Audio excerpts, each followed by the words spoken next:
They laughed at her family, called them unworthy, and mocked their simplicity in front of the elite. But what they didn't know was that the girl they ridiculed was quietly building something that would one day leave them speechless. This is not just a story of insult and pride, it's a story of grace, dignity, and the kind of revenge that comes not with fury, but with success. Storytelling and Beyond presents another heart-touching journey where pride is tested, dignity is challenged, and grace emerges in the most unexpected way. If stories that stir your heart inspire you, don't forget to subscribe and stay with us for more moving tales like this. The early spring sun filtered gently through the curtains of a modest two-bedroom home nestled in a quiet part of Coventry. The breakfast table was filled with the aroma of freshly baked bread and brewed tea, laughter mingling with the soft clatter of cups. It was a big day for Grace Miller and her family. Her engagement to the well-known businessman Andrew Whitmore was officially being celebrated tonight at the Whitmore estate. Grace's father, Harold, a retired school librarian with kind eyes and a stooped back, wore his old but neatly pressed suit, while her mother, June, fussed over every detail, worried the flower bouquet was too plain. They weren't wealthy, far from it, but the love that filled their home made up for what money couldn't provide. Grace, elegant in her simplicity, adjusted her earrings in the mirror and whispered to herself, "Let today be beautiful." But the day had other plans.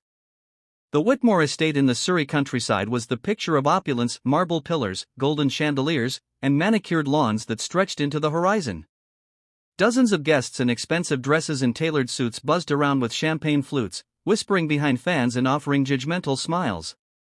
Grace's family entered timidly, clearly out of place. Harold held June's hand tightly as they approached Andrew and his parents, Henry and Claudia Whitmore. Claudia greeted them with a thin smile that didn't touch her eyes. "Ah, the Millers, how quaint. It's always refreshing to meet simple people."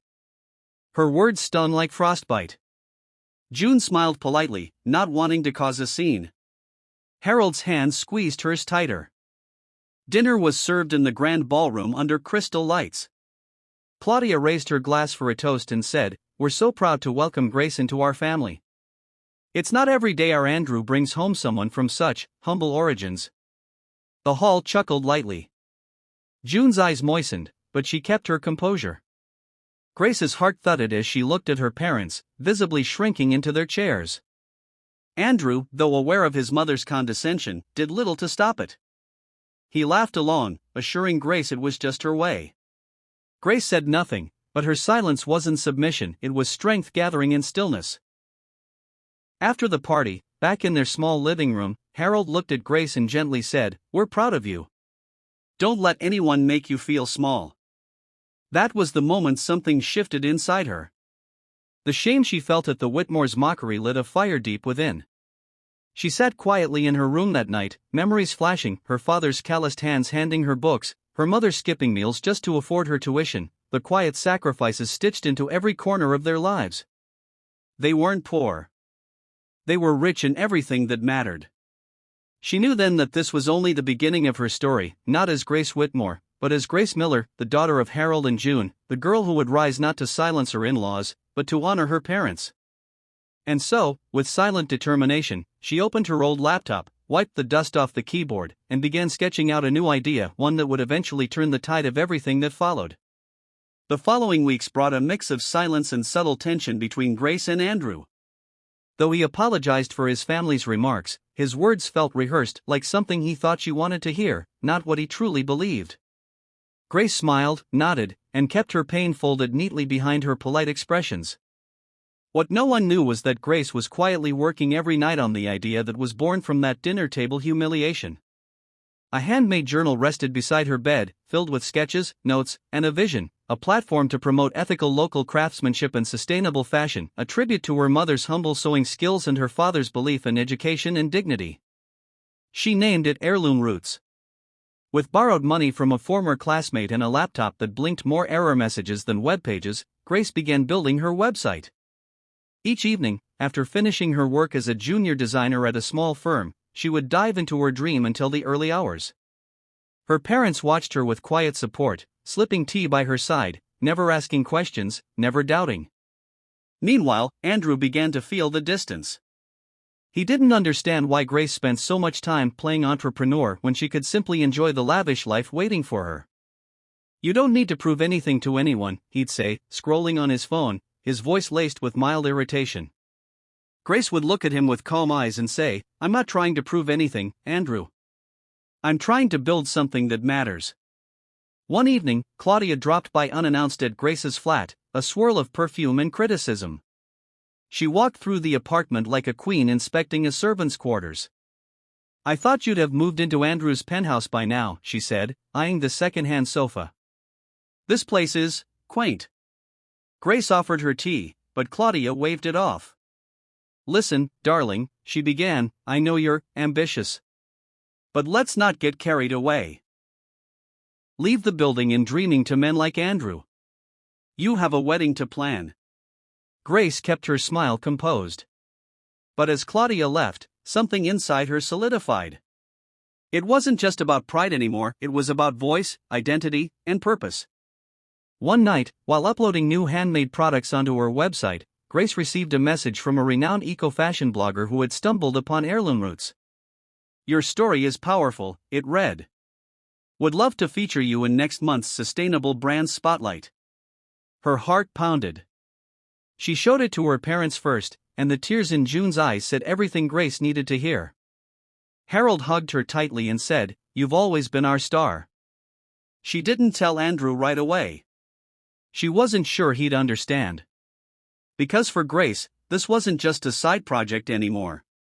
It was her stand. Her silent defiance. Her way of showing that elegance wasn't sewn in silk or stitched in gold, it was in the hands that worked, the hearts that believed, and the souls that refused to be belittled.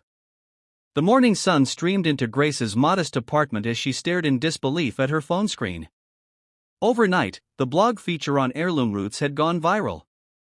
Comments flooded in, people from around the country moved by her story, touched by her mission to uplift small artisans and revive traditional craftsmanship.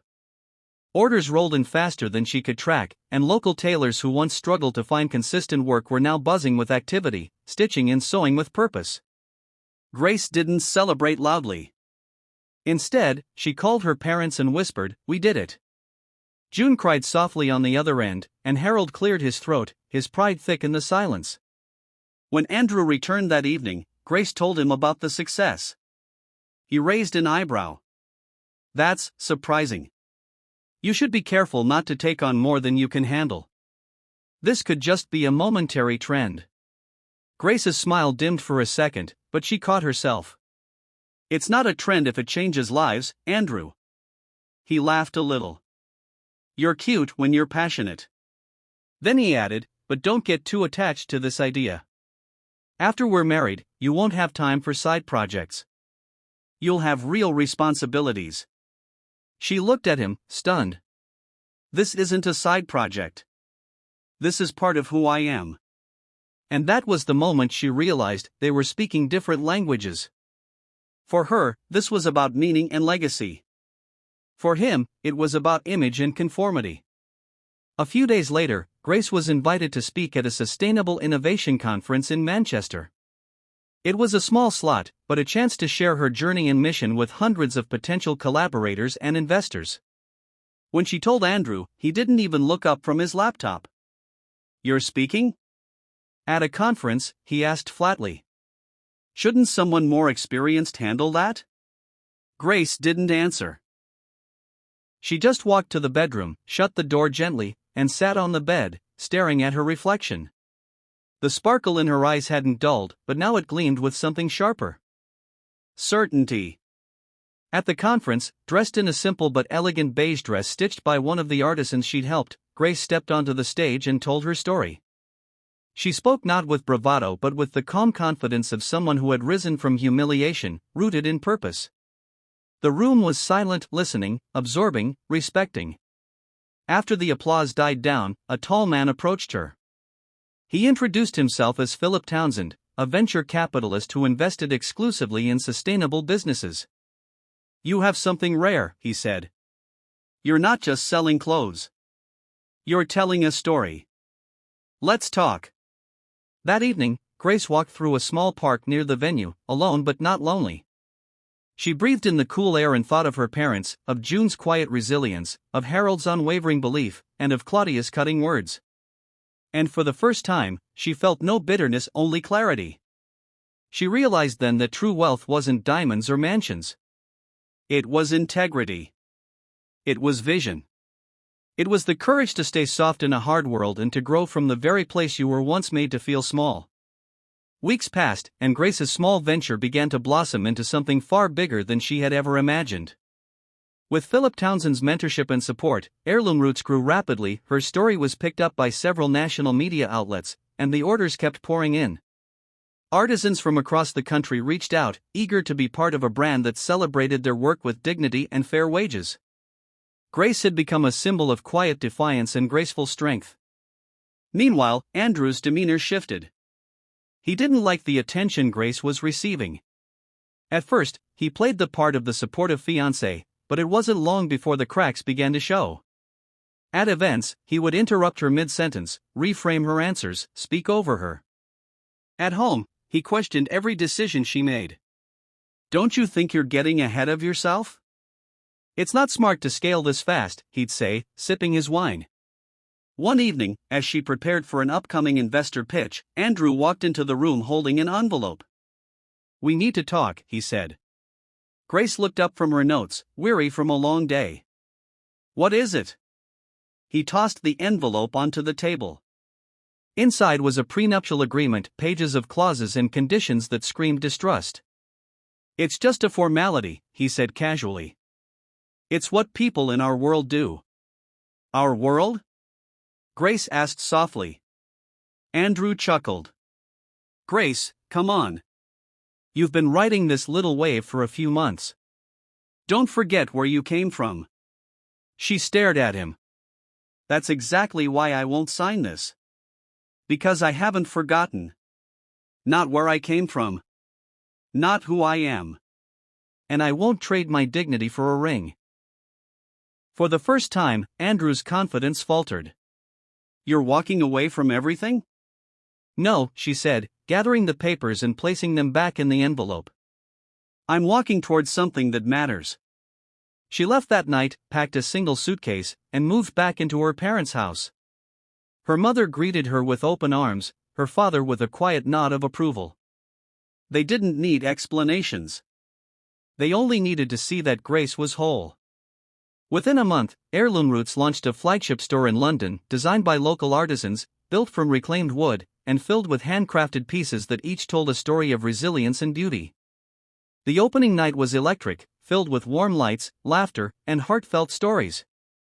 A young reporter asked her, "What do you say to women who are told to shrink, to settle?" Grace smiled. "Never let someone else's comfort define your worth. Sometimes, you have to walk away from gold to find your crown." As she stood near the window of her new store, looking out at the bustling street, Grace whispered a silent thank you to the girl who once cried in silence at a dinner table, and a louder thank you to the woman she had become. For more stories of resilience, transformation, and the quiet heroes among us, stay connected with Storytelling and Beyond.